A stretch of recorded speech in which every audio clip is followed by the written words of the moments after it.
semana passada e hoje. Semana que vem nós temos uma programação mais do que especial, não falte.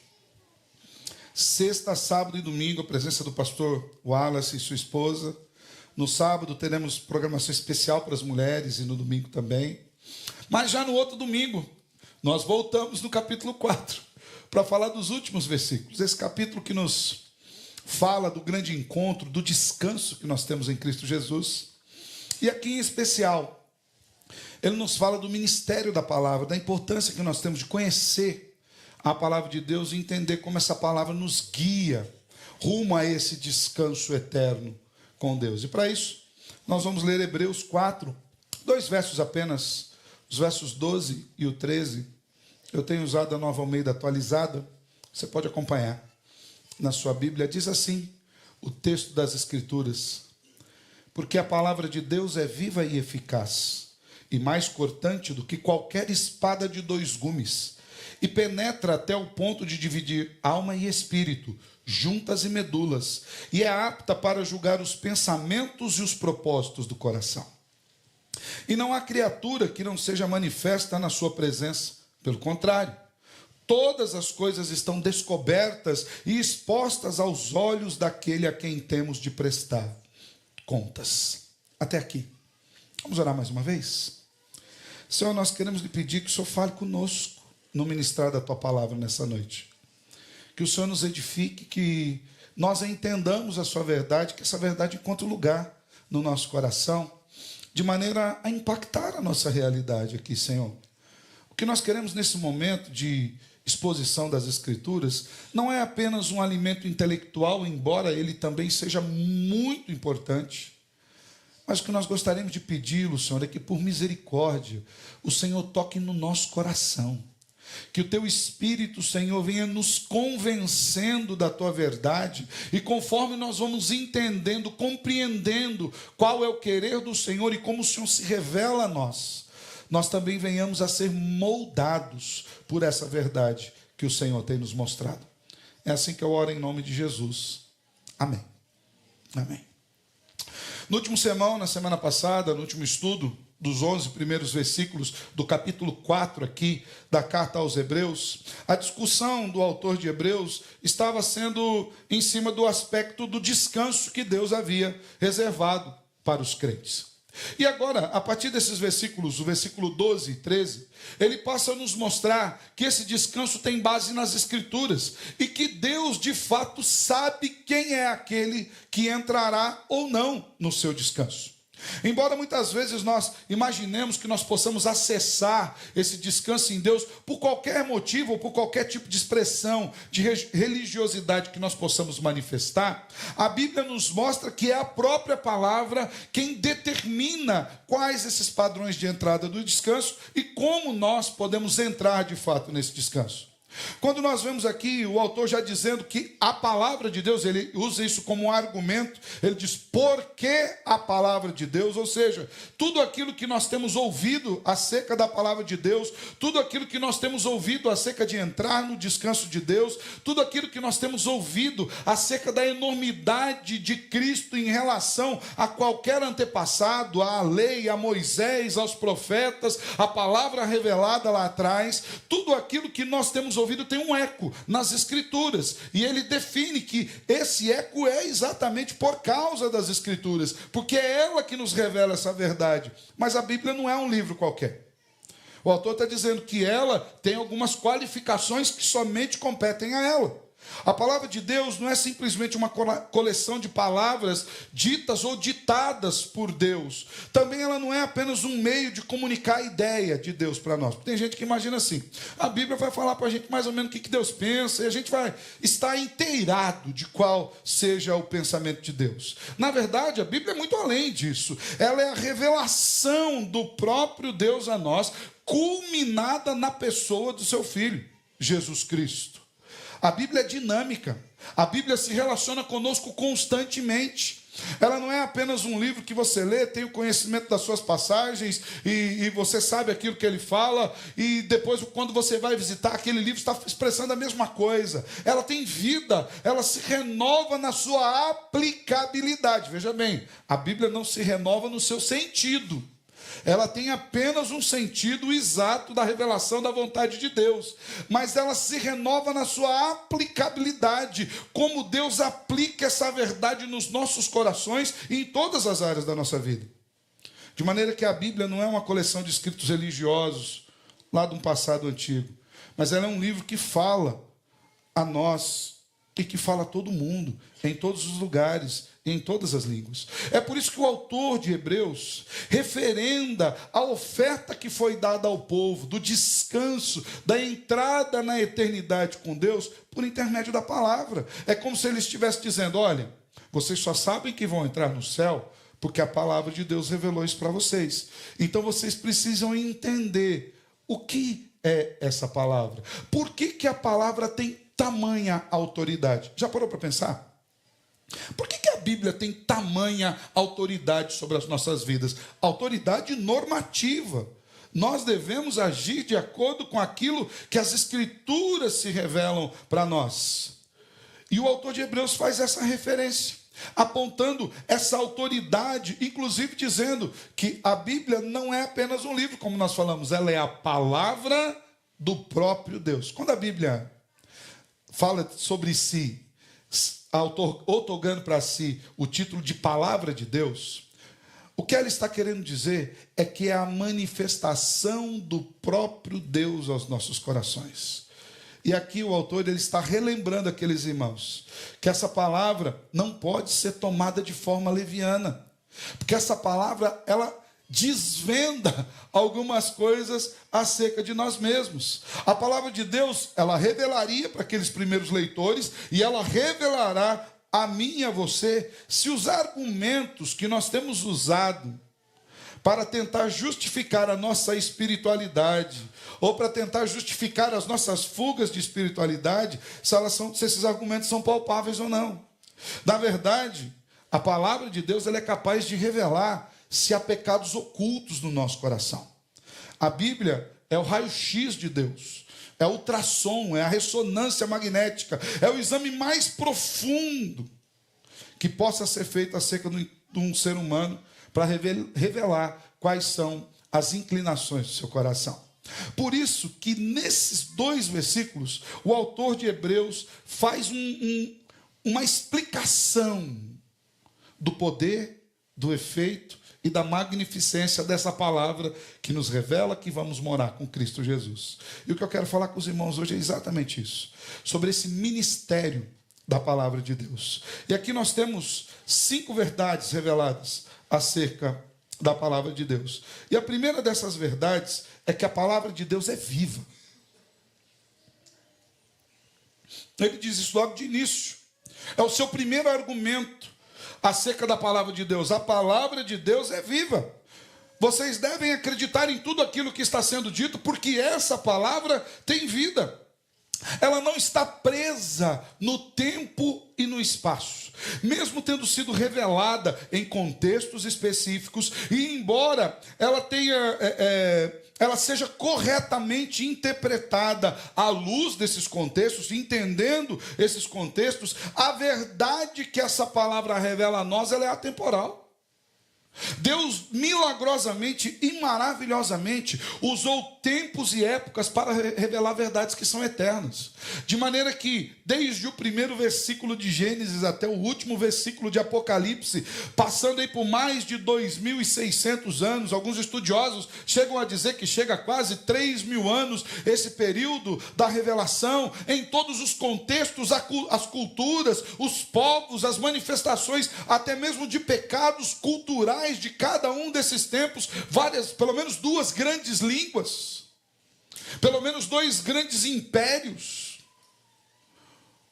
um período enorme. Toda essa verdade revelada nesses contextos continua sendo vivas a nós hoje.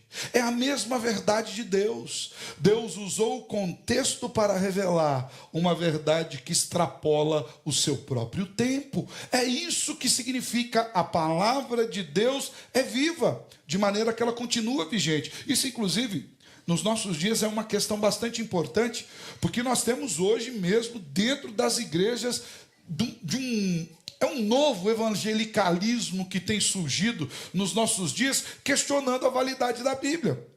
Mas é muito do passado. Olha só, na verdade ali eles estão falando de... Eu já ouvi essa questão, né? É um contrassenso de tudo quanto é lado que você for olhar, né? Mas eu ouvi uma pessoa falando, eles estão falando lá quase que de homens primatas, né? Eu não sei se ele estava errado no seu tempo, se ele, como estudioso da história, ou se ele deixou de ser criacionista, ele passou a ser evolucionista, ele fez uma bagunça no seu pensamento, mas a ideia que ele quis dizer é que a Bíblia é arcaica, que nós vivemos em uma cultura completamente diferente, onde essas verdades não são mais aplicáveis. Essa verdade ficou no passado, essa verdade é para outro povo, essa verdade é para outro século, é para outra era, é para outra gente, é para outra igreja, mas não é. O autor de Hebreus diz bem claro, ela é viva, ela continua presente, ela continua sendo Deus falando conosco todas as vezes que nós a abrimos. Billy Graham, grande evangelista, muitos conheceram o ministério de Billy Graham, ou pelo menos já ouviram falar. Ele diz que a Bíblia é mais atual do que o jornal de amanhã. Nós não sabemos o que acontecerá amanhã. Nós não sabemos quais novidades teológicas, filosóficas aparecerão amanhã. Nós não sabemos por quais modas andarão as espiritualidades momentâneas, porque a espiritualidade também tem sido umas coisas meio de moda, não sei se já percebeu isso, né? Agora todo mundo faz assim, agora Deus manifesta desse jeito, depois Deus manifesta, talvez a gente vai ter que ter um Fashion Week de espiritualidade, para ver quais são as tendências do Espírito Santo, se bem que eu acho que já tem. Eu estou falando aqui, mas com um temor profundo de já existir. Quais são as tendências do Espírito Santo para os próximos momentos, né? Tem gente que imagina que precisa disso. Você não sabe qual modismo, ou qual teologismo, ou qual pensamento entrará amanhã. O que você pode ter certeza é que a Bíblia é a verdade revelada que irá regular esses pensamentos amanhã, e depois de amanhã, e depois de amanhã, até que Jesus volte. E que na sua volta todas as coisas se consumam como elas devem ser. A Bíblia é a palavra de Deus, sendo viva, como diz o texto, é a única palavra pela qual a vida é produzida. A Bíblia é viva e produz vida. A Bíblia nos diz que é pela proclamação da palavra de Deus que o próprio Deus ministra a salvação àqueles que são tocados pelo Espírito Santo. Não é isso que nos diz Romanos 10, 17? A salvação vem pelo ouvir. E ouvir o quê? A palavra de Deus. Perceba que não diz ouvir o sermão do pastor, ouvir a palestra motivacional, ouvir a direção do coaching, ouvir aquilo que faz bem para o seu coração, mas diz ouvir a palavra de Deus. É o meio pelo qual Deus resolveu revelar-se e transmitir a salvação para nós.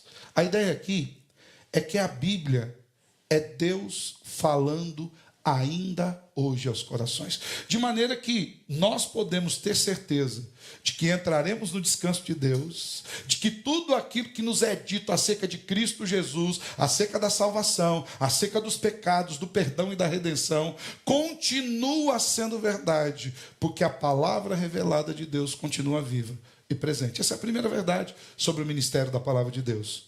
Ela é viva. Mas o autor de Hebreus faz uma segunda revelação acerca da palavra de Deus. Ele faz uma segunda afirmativa tão importante quanto a primeira, que, na verdade, essa segunda afirmativa, ela vem a reboque da primeira. Ela vem como um efeito prático da primeira. Porque ele diz, em primeiro lugar, que a palavra de Deus é viva, mas a palavra de Deus também é eficaz.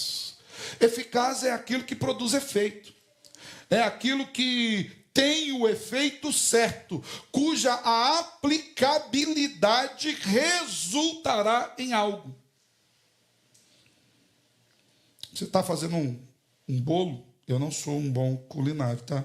De bolo eu entendo de comer, só. Então aqui é um mero exemplo, não vá pelas minhas receitas, tá? Mas está fazendo um bolo, um pão, alguma coisa, se você colocar um fermento bom naquela massa, e estiver dizendo na receita que daqui 20 minutos aquela massa irá crescer, se o fermento tiver o seu efeito, daqui 20 minutos, como é que estará essa massa? Crescida. Porque você entende que o fermento foi eficaz. Ele produziu o efeito para o qual ele deveria produzir. O autor de Hebreus está dizendo que a Bíblia irá produzir os efeitos que Deus estabeleceu que ela produzisse. Lembrando do contexto que ele está falando da entrada no descanso de Deus, da glória eterna de Deus, por intermédio de Cristo Jesus. Cristo que é superior a Moisés, que é superior aos profetas, que é superior às palavras ditas do passado, que é superior à lei. Então, significa que essa palavra que é viva continua tendo efeito. Nós, de fato, entraremos no descanso de Deus, porque a palavra de Deus é eficaz. Quando você vai olhar para a história das Escrituras, todas as grandes mudanças que houve no povo de Deus, durante toda a história de Israel, os grandes avivamentos, os grandes eventos de transformação, os grandes quebrantamentos, reconhecimento de pecado, tudo, todas as voltas maravilhosas do povo de Deus para o Senhor se deu pela manifestação da palavra. Diga de passagem, até os maus momentos. Sabe por que o povo foi no cativeiro? Porque a palavra de Deus é eficaz. Deus disse: se vocês não me obedecerem e andarem pelos seus caminhos, eu me retirarei de vocês, o inimigo virá e destruirá sua casa, e vocês serão cativos por 70 anos. O povo não ouviu a Deus, mas a palavra de Deus é eficaz, e ela se cumpriu. De maneira que quando o povo estava lá no cativeiro babilônico, e clamava para que Deus lhes tirasse de lá, Deus falou assim: enquanto não cumprir o tempo que eu tenho estipulado para vocês, vocês não vão sair daí. Por quê? Porque a palavra de Deus é eficaz. Ela produz o efeito pelo qual ela é lançada. A palavra de Deus tem poder, irmãos. Ela tem o poder de Deus em ação. É por isso que às vezes você vai num culto, o sermão é ruim, mas o pastor pregou a palavra de Deus, ele abriu, o povo converte porque ouviu o evangelho. E não é porque o pregador é bom, é porque a palavra que o pregador prega é boa. É por isso que a gente tem que tomar um pouco de cuidado com a iconificação. Isso não significa que você não deva ter respeito para com os pastores, a liderança da igreja, mas você não precisa iconificá-lo. Porque se porventura alguém é salvo pelo seu ministrar, é só porque cumpriu o papel de ser fiel à palavra de Deus. Porque quem salva não é o poder de convencimento do pregador, mas é o poder manifesto da palavra de Deus, que tem efeito em si. A palavra de Deus, e a palavra original no grego aqui, ela traz esse sentido, ela é a energia energizante de Deus. Eu sei que pode parecer uma redundância, mas é essa a ideia, que é a energia que nos contagia, que mexe em nós e que produz em nós aquilo que Deus quer que produza, de maneira que ninguém escapa ao poder da palavra. Seja isso no aspecto salvífico ou no aspecto condenatório. Isaías 55:11 diz que a palavra de Deus nunca irá voltar para ele vazia. Pelo contrário, ela sempre produzirá aquilo que Deus determinou que ela produzisse. Então, pela mesma palavra, a mesma palavra tanto convence e converte aquele que aceita, aquele que ouve, é tocado pelo Espírito, quanto condena aquele que é pecador, aquele que a rejeita. O ministrar da palavra de Deus sempre tem seus efeitos. Te falar uma coisa boa e uma coisa ruim para você agora. Qual que você quer primeiro? A boa ou a ruim? Vamos começar pela ruim, então. Depois eu falo a boa. A má notícia é que depois desse culto, acabamos de cantar que eu poderia estar em qualquer outro lugar, mas Deus me atraiu para cá. Então você já sabe que você não está aqui por uma mera obra do acaso. Depois desse culto, só pelo fato que nós temos aberto a palavra de Deus aqui, você está viajando no que eu estou pregando. Está lá em Nárnia. Mas você ouviu a leitura do texto inicial, você leu junto o Salmo 16, depois você leu junto a carta de Paulo aos Colossenses, César, eu ia falar apóstolo César. Está longe, meu irmão, está longe, cabelinho é branco, mas está longe, não sei por que veio aqui, está um pouquinho longe do apóstolo. Né? Você que está assistindo é só brincadeira, nós não temos apóstolo, tá? Apóstolo bom é apóstolo morto. Não que eu queira que eles morram, né? Mas é que já morreu, que existe. Você ouviu ali Colossenses, e agora nós abrimos a carta aos Hebreus, eu li, você ouviu. Você já foi diretamente implicado pelo poder da palavra de Deus. Você já não pode mais sair daqui considerando-se inocente diante dessa palavra. Ou ela produzirá em você salvação, ou ela trará, por meio da dureza, a condenação. Essa é a má notícia. Mas tem a boa notícia. A boa notícia é que, de fato, nós cremos que o poder do Evangelho é tão tremendo, e que se você está aqui, não é de vontade própria, é porque Deus o atraiu aqui para ser informado acerca da salvação que há em Cristo Jesus, para que você não a rejeite. É a mesma palavra, é o mesmo Evangelho, é a mesma Escritura que irá produzir aquilo que Deus determinou que fosse produzido. É somente pela palavra de Deus que Deus faz novas criaturas. 2 Coríntios 5,17. Quem está em Cristo, isso está na palavra, é uma nova criatura. Deus faz de novo. Tudo que está no teu passado ficou para trás. Então você percebe que essa palavra que é viva, ela continua tendo efeito até os dias de hoje. Mas o autor de Hebreus queria que os irmãos entendessem algo mais profundo acerca da palavra de Deus. É que essa palavra de Deus, ela é cortante. Essa palavra de Deus tem um efeito devastador. Essa palavra de Deus não pode ser parada. Ainda no versículo 12, diz que ela é mais cortante do que qualquer espada de dois gumes. O que ele está querendo dizer aqui é que ela irá penetrar nos recônditos mais profundos do nosso ser, e não há o que possa detê-la. É essa a ideia. Ela atinge tanto quem ministra quanto quem recebe. Ninguém fica impassível diante dessa palavra. Ninguém sai ileso do seu contato. No mundo antigo, é importante a gente entender algumas coisinhas, para a gente entender o porquê que ele usa esses termos específicos aqui. No mundo antigo, a espada de dois gumes, ela era a arma mais afiada disponível em qualquer arsenal. Então, todo bom guerreiro, ele tinha uma espada de dois gumes, que era uma espada que cortava dos dois lados. Isso tinha alguns motivos. Tanto pelo seu poder de penetração, ela diminuiria a resistência do objeto que ali fosse penetrado, quanto também pelo fato de, na batalha, às vezes eles estão batendo espada com espada, se estragar um lado do corte, ainda tem o outro lado do corte. Ela era uma arma poderosíssima. E nesse versículo aqui de Hebreus, o autor evoca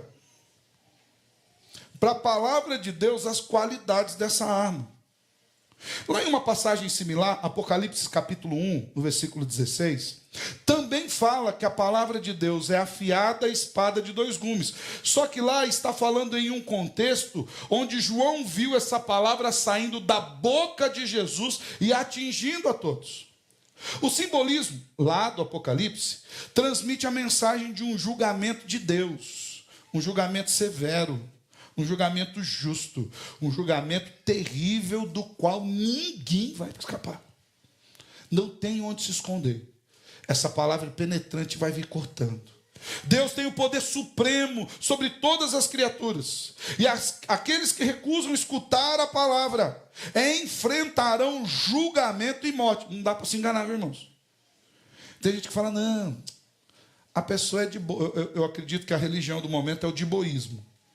Que é aquele negócio, não, estou de boa. De boa. Vai levar muita gente para o inferno, o diboísmo. O diboísmo é a ideia de que eu não preciso me tomar partido de nada. Não, por que eu vou... Não, deixa aqui. Para. Vamos ficar de bem com todo mundo. Isso aí vai levar muita gente para o inferno. O diboísmo não vai escapar da palavra de Deus. Deus não é um Deus de boa. Deus é um Deus santo. A Bíblia nos mostra que Deus é santo e é extremamente irado. A diferença da ira de Deus para a nossa é que a nossa é pecaminosa. A dele é fruto da sua santidade extrema. Então, aqueles que se recusarem a obedecer a palavra, mesmo a tendo ouvido, eles estão implicados contra Deus. Mas aqueles que a ouvirem entrarão no descanso do Senhor. É a mesma palavra. Ninguém pode desprezá-la. Ninguém pode ignorá-la e ficar imune. Essa palavra corta e divide, assim como um bisturi de um cirurgião perito vai descobrindo as camadas mais delicadas do corpo humano. Eu sou aficionado por essa área, não tenho estômago para isso. Eu era daquele que, quando ia visitar os departamentos de anatomia das faculdades, passava mal, tal. Mas passava mal, mas queria ver. Não sei se aconteceu isso com você, né? Eu lembro uma vez, meu cunhado é veterinário, ele estava sem o ajudante, ele falou, você me ajuda numa cirurgia?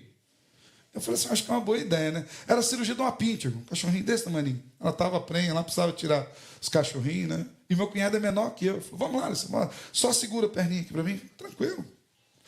Nem para os mastros, de boa.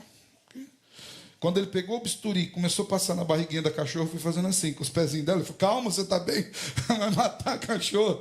Eu falei, eu acho, deixa que eu faça a cirurgia sozinho. Eu falei, eu acho que para o bem da cachorra é bom, né?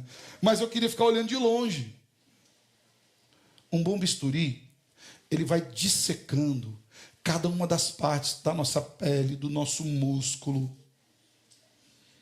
a gordura, as partes interiores, e vai expondo aquilo. Porque o seu corte é profundo, é preciso. Assim como um bisturi de um cirurgião vai descobrindo os delicados nervos do corpo humano, a palavra de Deus vai nos dissecando, vai nos abrindo, vai nos expondo. Então a palavra de Deus, como espada de dois gumes, ela traz esse sentido, irmãos, de uma palavra extremamente penetrante da qual ninguém pode fugir.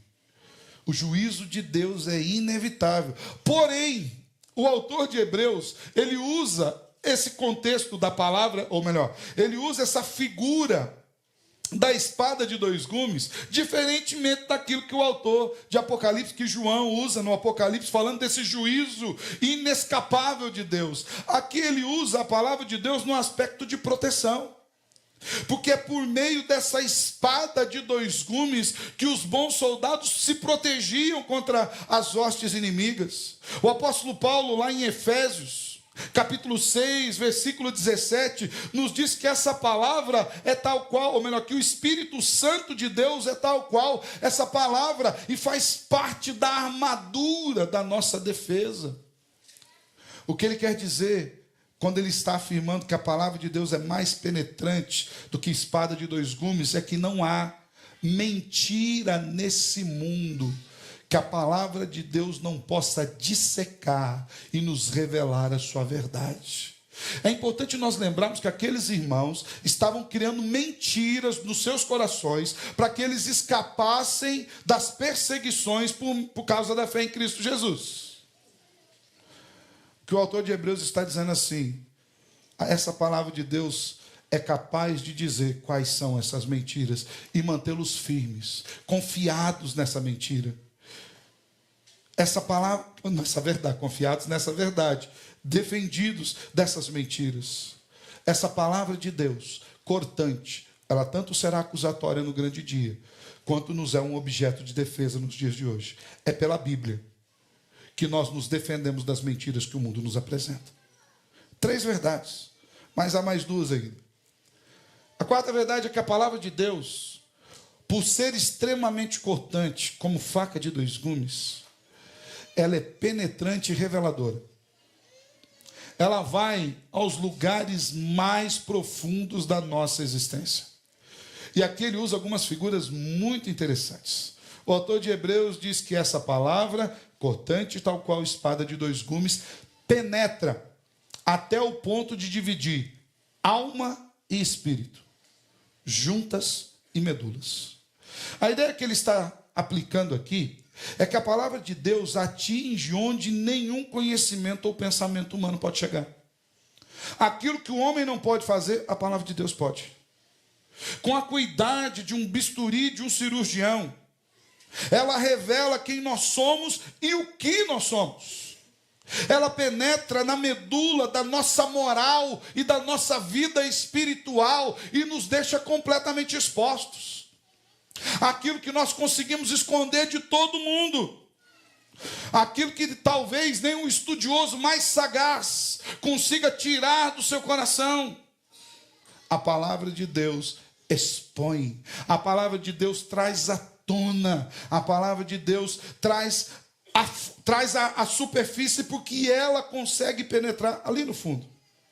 A ideia do texto bíblico aqui não é criar uma tese, irmãos, de que o ser humano tem a sua parte imaterial da existência divisível em 2. O que ele está fazendo aqui não é uma defesa de tricotomia, né? Depois você vai ver lá Paulo falando aos Tessalonicenses, que é outro texto que dá muita confusão, né? Que Deus guarde o seu corpo, sua alma e seu espírito. A ideia do autor de Hebreus aqui não é dizer que nós tenhamos uma alma distinta de um espírito internamente. O que ele está querendo defender não é isso. O que ele está dizendo aqui é que a Bíblia é capaz de entrar naquilo onde ninguém entra. Ela é capaz de dividir o indivisível. Ela é capaz de penetrar a alma e espírito juntas e medulas. E o que isso significa?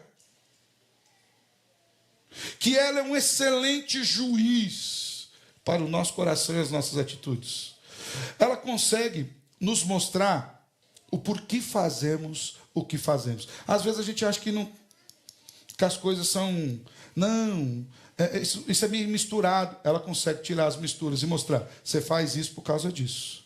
O autor está usando o simbolismo aqui para dizer que o homem, ordinariamente, aquilo que ele não pode dividir, a palavra de Deus divide totalmente. Nada permanece intocável pela Escritura, pois ela se dirige a todos os aspectos da nossa vida. A palavra continua a dividir a existência espiritual do homem. Todos os nossos recessos do corpo e da alma, incluindo os nossos pensamentos e atitudes, enfrentam o corte afiado da espada divisória de Deus. Enquanto os pensamentos do homem permanecem escondidos aos olhos de qualquer escrutinador e examinador, diante de Deus eles são completamente descobertos. Não tem nenhum véu que você possa esconder atrás da palavra de Deus. Ele vem cortando. Lembra do Salmo 139? Se eu subo lá para o céu, Deus está lá. Se eu vou lá no mais profundo abismo, Deus está lá também. Se eu vou lá no canto dos mares, Deus também está lá.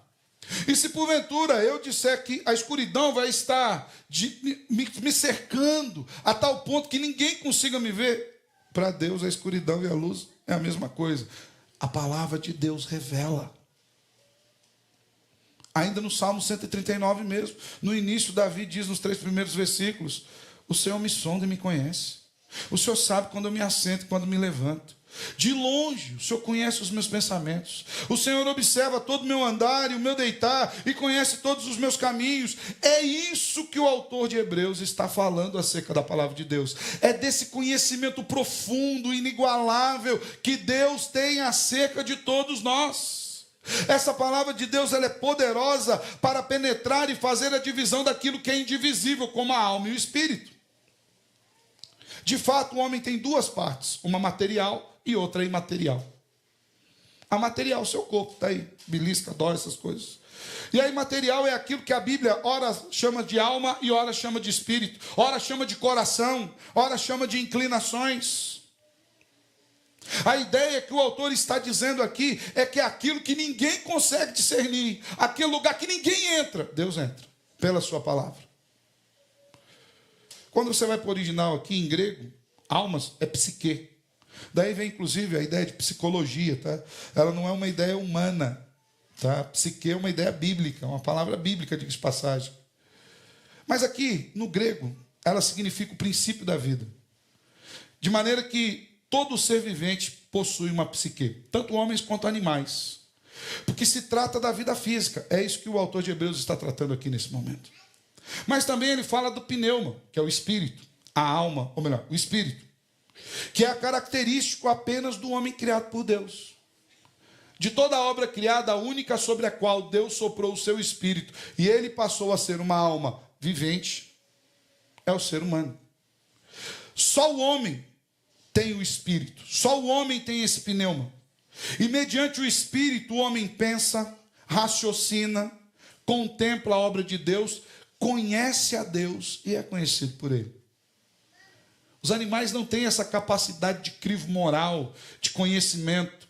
A aprendizagem que eles têm é meramente intuitiva, sem que você consiga colocar sobre ela um juízo de valor. O único ser moral criado por Deus é o ser humano. Ninguém mais. Ninguém mais. Nenhuma outra obra criada. E esse ser moral, Deus consegue discernir, e a gente vai falar um pouquinho mais para frente, as intenções e as inclinações do seu coração pela palavra. É como se o autor estivesse dizendo que a palavra de Deus põe à prova a vida terrena e a existência espiritual do homem. Deus nos conhece. Deus sabe que você veio aqui essa noite. Talvez até você não saiba. Ou talvez você tenha criado imagens para que isso ocorra, mas Deus sabe qual é o real motivo. Tanto a vida corporal quanto a vida espiritual, elas são escrutinadas por Deus. Paulo fala isso quando ele fala de um culto racional. Nós vamos ver isso nas Escrituras, quando fala que nós não devemos entregar os nossos corpos, os nossos membros à prostituição. Ele está falando de coisas espirituais e coisas físicas. Ele está falando de coisas que nascem no coração e que vão à prática. O que o autor de Hebreus está dizendo aqui é que toda a nossa prática é motivada por algo. E a palavra de Deus vai lá no fundo para mostrar o que nos motiva de fato. E daí entra a quinta verdade acerca da palavra de Deus. É que a palavra de Deus é apta para trazer o discernimento que nós precisamos. E aqui ele diz o seguinte, que ela é apta para julgar os pensamentos e os propósitos do coração. Eu falo que se tem uma verdade que me consola e me apavora, ao mesmo tempo, na mesma medida, é que Deus me conhece. Para mim isso é consolador. Deus sabe das minhas falhas, Ele me ama, Ele me vê, Ele sabe quem eu sou. Ele sabe das minhas limitações. Deus é o único que sabe de todos os meus pecados e me ama do mesmo jeito. De todas as minhas limitações, e tem um amor invariável por mim. Então o fato de Deus me conhecer, saber quem eu sou, irmão, isso me traz um consolo tão grande. Mas isso também me traz um pavor desesperador. Porque não há o que eu possa esconder dele. Não há mentira que eu invente no meu coração. Não há propósito que eu coloque diante dele que ele não saiba qual o motivo. Então, para mim, é uma verdade consoladora e aterradora ao mesmo tempo. E é isso que o autor de Hebreus está dizendo. Que pela palavra de Deus, Deus é capaz de julgar os nossos pensamentos e os propósitos dos nossos corações. Deus nos conhece. Ele sabe quem somos. Diante de Deus não dá para você chegar e usar aqueles argumentinhos que a gente... Senhor, mas... aconteceu isso porque... Senhor... Deus sabe muito bem. Deus julga pela palavra as motivações e os valores que estão ocultos lá no fundo do nosso coração. A palavra discernir vem de conhecer detalhes. Deus é aquele que conhece os mínimos detalhes sobre nós, aquilo que está dentro, tanto o bom quanto o mau desígnio. Deus sabe de tudo. Ele esquadrinha os pensamentos e as intenções do homem. Ele esquadrinha as nossas emoções. E a ideia de pensamentos aqui, quando ele diz aqui que Deus é apto de julgar, para julgar os pensamentos E também as nossas motivações ou os propósitos do coração. Por pensamento, a tradução do termo original para pensamento é a nossa parte emocional. Deus sabe o que nos toca. Não é isso que o salmista disse? O Senhor sabe quando eu me assento e quando eu me levanto. A ideia não é que Deus estava informado sobre o tempo lá no Salmo 139, não, viu, irmãos? Não é que assim, eu acordei, alguém informou Deus, acordou lá, Davi acordou. Ou então deu um sonão na vida, Davi deitou, alguém falou, Davi dormiu. É isso. A ideia do Salmo 139 vai além. A ideia de que Deus sabe aquilo que nos põe de pé, aquilo que nos derruba. Deus sabe o que nos alegra e o que nos tranca no quarto escuro. Deus sabe das nossas alegrias e depressões. Deus sabe daquele momento esfuziante. E Ele conhece o calabouço mais profundo da nossa alma. É pela palavra. Então a palavra, ela julga se as nossas emoções estão adequadas com aquilo que Deus estabeleceu para nós. Porque Deus é aquele que deve governar os nossos sentimentos, os nossos instintos e as nossas paixões, irmãos.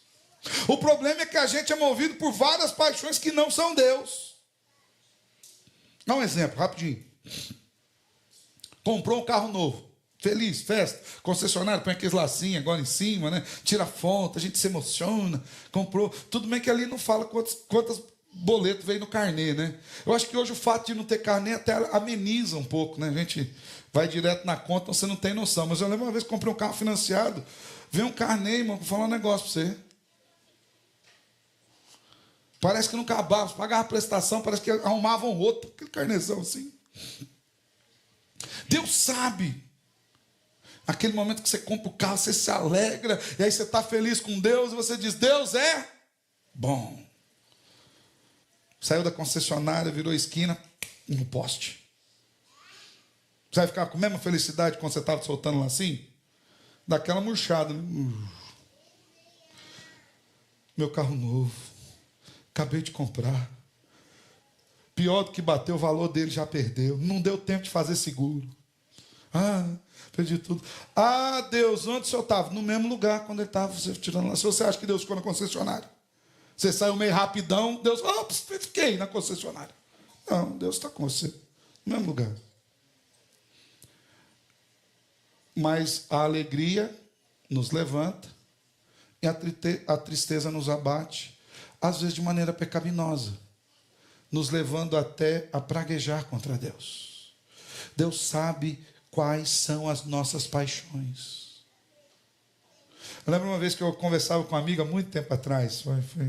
A gente tinha boas conversas. Eu lembro uma vez que eu estava aconselhando ele, que ele era sábado de manhã, a Patrícia vai lembrar disso. Ele chegou todo desolado. Falou, rapaz, eu briguei com a minha esposa essa noite. Falei, rapaz, mas por quê? Tua esposa é tão gente boa, você é tão gente boa. Ele falou, você não acredita que ela fez? Eles não tinham filhos. Eu comprei 6 Danoninha, ela comeu todos.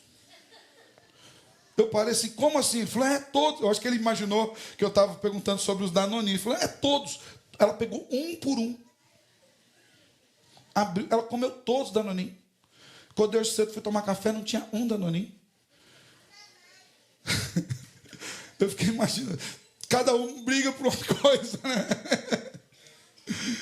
Mas eu lembro que uma vez, eu conversando com esse irmão muito querido, ele ministrando, pastoreando o coração de sua esposa, onde ela estava profundamente triste, infeliz, e até mesmo estava irada contra Deus, que eles viviam num contexto, e nós vivemos naquele contexto muito pouco tempo, né, que era uma igreja muito rica, muito rica.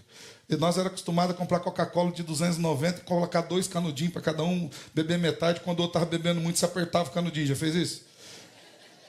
Cortar o suprimento de Coca-Cola do canudinho alheio? A gente já fez essas coisas. Aquele que fazia caderneta de poupança para ir em rodízio de pizza, que Deus tivesse misericórdia do dono da pizzaria. Que hora que você caísse lá dentro, irmãos? Só a graça de Salvador. Eu lembro uma vez que nós estávamos na casa de um irmão muito querido, tinha um quadro lindo do Havaí. Falei, rapaz, que coisa maravilhosa. Falei, isso aqui não é bom não, fui lá, não gostei. Mas não é desse jeito e tal. E a esposa dele estava com o coração extremamente dolorido. Estava voltando-se contra Deus, porque todas as suas amigas tinham feito viagens internacionais. E ela não tinha ido nem para o Paraguai. Ó, uma oportunidade de você fazer uma viagem internacional com o César para missões, tá? Você que quer fazer missões transculturais, tá aí. Deus conhece as nossas paixões. Deus sabe se os nossos abatimentos eles são por motivo correto, ou se os nossos abatimentos são meramente expressões do nosso pecado. São birras espirituais por não termos recebido de Deus aquilo que nós queríamos. A palavra de Deus é apta para julgar os nossos pensamentos, as nossas emoções e mais, as nossas intenções. A ideia aqui de intenções, a palavra original para intenções é a parte intelectual. É o conhecimento que temos que gera as nossas vontades. É como se Deus estivesse dizendo: eu sou capaz de saber se a sua vida emocional e intelectual está submetida de modo igual àquilo que eu tenho para você. Se o seu conhecimento tem gerido a sua vida. Porque tem muita gente que conhece um monte de coisa de Deus, você só não consegue ver ele praticar. O cara sabe tudo, sabe todos os versículos. Você fala que ele tem 3, 4 versículos para cada situação da vida, mas continua odiando o outro, continua xingando, continua passando por cima dos outros, continua negando a mão ao necessitado. O que adianta você saber tudo? Diga-se de passagem, a Bíblia diz que era melhor que você não soubesse nada, tá? A Bíblia diz isso, sou eu que estou dizendo, não. A Bíblia diz isso, que era melhor que você não soubesse nada. A palavra de Deus nos diz que Deus sabe o que queremos e o porquê que nós queremos aquilo que nós queremos. Ele consegue sondar isso. Deus sabe o que pensamos e quais são os valores mais íntimos do nosso coração que nos levam a pensar da forma como pensamos. Lembra lá do espada de 2 gumes capaz de separar alma, espírito, juntas e medulas? Deus vai no mais profundo da nossa existência. Diga de passagem, eu sou um adepto do aconselhamento bíblico, e eu sei que muita gente foge do aconselhamento bíblico exatamente por isso. Porque no aconselhamento bíblico, a ideia não é que Deus vai querer fazer você feliz, é que Deus vai mostrar para você: ah, pastor, mas eu estou triste. Essa tristeza, ela está equilibrada com aquilo que a Bíblia diz? Ah, pastor, mas eu estou feliz, mas eu não quero perdoar. Mas eu estou amando quem não tinha que amar. A gente tem uma mania de amar quem não precisa amar também, tá? Eu estou querendo o que eu não devia querer. A Bíblia mostra. Diante de Deus nós estamos desnudos. Diante de Deus, toda hora é o sol do meio-dia. A todo momento. Pela palavra de Deus, o nosso sentimento é desvendado. De maneira que as nossas ações, inequivocamente, inexcusavelmente, estão expostas diante dele. É isso que o autor de Hebreus está dizendo aqui. Falou: olha, vocês estão tendo uma decisão. No caso lá dos irmãos de Hebreus, afastarem-se de Jesus. Vocês estão usando alguns argumentos aí, não, porque nós estamos indo para Moisés, não é bem assim. Não é que a gente está afastando, a gente vai continuar indo na sinagoga, vai continuar praticando o judaísmo, a gente vai continuar lendo a Torá. Todo sabadão você pode ir lá. Vai sabadão de manhã, estamos lá. Pé firme, vai lá. O autor de Hebreus diz assim, ó: Deus sabe. Vocês acham que vocês podem enganar alguém, Deus conhece. É o mesmo Deus que sondou o coração de Ananias e Safira. Ele sabia por quanto Ananias e Safira vendeu o terreno. Não pediu 1 centavo do terreno para Ananias e Safira. Mas ele sabia que Ananias e Safira estavam buscando uma glória que era de Deus. Ele não divide a glória com ninguém. E caíram na tentação do diabo de mentir para o Espírito Santo de Deus. Deus sabe. Diante dele nós estamos expostos. Amados, não há nada que consiga escapar desse crivo da palavra de Deus. Versículo 13 diz: não há criatura que não seja manifesta na sua presença. Pelo contrário, todas as coisas estão descobertas e expostas aos olhos daquele a quem temos de prestar contas. Lembra que eu falei para você que a verdade que me consola e que me apavora, que Deus conhece? Um dia eu e você chegaremos na presença do grande Eu Sou. E ou nós estamos entregues a Cristo, ou os nossos argumentos serão todos eles, absolutamente todos eles, desnudados. E Deus mostrará as mentiras do nosso coração. Pastor, mas eu parei de ir por causa disso, por causa daquilo, porque aquele lá não gostava de mim, porque aquele não me abraçou, porque o culto era muito comprido, o outro era muito curto, porque não cantou o que eu gostava, porque o pastor era muito duro, o outro era muito bom, porque a mensagem era longa, porque a mensagem era curta, porque tinha profundidade, porque não tinha profundidade. Deus sabe tudo. Ou nós estamos em Cristo. E isso é muito interessante no autor de Hebreus. Ou nós chegamos diante dele em Cristo, ou cada um dos nossos argumentos será dissecado por essa palavra de Deus, que é viva, eficaz, mais cortante do que espada de dois gumes, apta para entrar no mais profundo da alma, dividir juntas e medulas, alma e espírito, e discernir os propósitos do coração. É por isso que nós precisamos avaliar nossas vidas, irmãos, de acordo com a verdade revelada na Escritura. Você não pode se enganar. A gente não pode criar um Deus funcional que concorda com a gente com tudo, porque a gente tem essa mania também, né? A gente cria um Deus assim que é meio amigão, meio gente boa, sabe? Faz vista grossa, um Deus meio míope. Não é esse Deus revelado nas Escrituras. A gente precisa pedir para que Ele nos sonda. Será que as nossas ações são motivadas pelo que dizem as Escrituras? E aqui é uma pergunta para você e para mim, tá? Lembra que a espada de dois gumes corta tanto quem ouve quanto quem fala. Será que as nossas motivações são condizentes com aquilo que a Bíblia diz que elas devem ser? Será que eu tenho realmente motivos para não perdoar, para não amar, para não praticar o bem, para não andar a segunda milha, para não congregar, para não doar? Será que eu tenho motivos? Será que eu preciso de fato das coisas que eu digo que preciso? Será que elas são necessidades verdadeiras de acordo com a palavra de Deus? Um sapato a mais, um carro novo, um salário maior, um diploma a mais, frequentar tais lugares, ter tais tipos de amigo, frequentar tal meio social? Será que eu preciso disso? Será que esses argumentos se sustentarão diante do aquele que conhece todas as coisas? Será que vale a pena abandonar a Cristo, seus propósitos, sua verdade revelada, para enveredar por esse caminho? Será que as motivações que eu afirmo ter para as minhas ações são realmente justas? Pare e pense. Exemplinho simples, tá? Pastor, não vou no culto hoje, não, estou cansadão. Nossa. Aí um amigo bate um fio, vamos na pizzaria, estou indo. Descansou assim, rápido assim, daqui para ali. É só um exemplo, tá?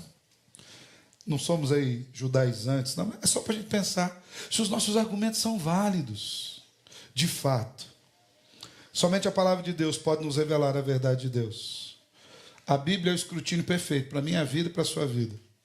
A Bíblia é a luz mais clara, é o exame mais preciso, é a verdadeira verdade acerca de quem nós somos e do porquê que nós fazemos aquilo que nós fazemos. Terminando, rapidamente, lembre, ela é viva, ela está ativa nos dias de hoje, ela é eficiente, ela é penetrante, reveladora, e ela nos mostra quem nós somos. Meu desejo é que hoje nós possamos fazer uma análise de nós mesmos pelo crivo das Escrituras, para a glória daquele que vive e reina. Amém? Feche seus olhos, quero orar com você.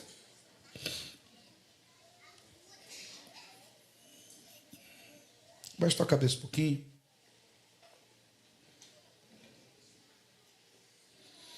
Deus é aquele que revela as nossas intenções, as nossas motivações mais profundas. Deus é aquele que nos conhece no nosso interior. Ele sabe por que você está aqui. Na verdade, Ele sabe o que você precisa. Peça para que Deus faça uma sondagem no seu coração. Peça para que Deus te dê discernimento, que quando você olhar para as Escrituras, você encontre essa aplicabilidade santa para todas as áreas da sua vida. Não há nada que ocorra conosco que esteja distante, não apenas dos olhos de Deus, mas da orientação de Deus, dos propósitos e dos desígnios de Deus para nós. Peça para que o próprio Cristo sonde seu coração. Senhor, nós te louvamos pela tua palavra. Nós queremos lhe pedir, Deus, que todo o efeito dessa palavra que é viva esteja sobre nós nessa noite. Que o Senhor traga à tona no nosso coração as nossas motivações. Que nós coloquemos na tua presença, diante do teu julgamento, as coisas que temos feito, os pensamentos que temos tido, as motivações do nosso coração. E que nós submetamos ao desígnio e propósito do Senhor. Que de fato, Deus, a palavra de Deus governe tudo o que há em nós. Que o Senhor, Deus, nos direcione em absolutamente tudo aquilo que fizermos. Que os nossos corações e intenções estejam debaixo da tua boa mão. É em nome de Jesus que nós oramos. Amém. Amém. Glória a Deus.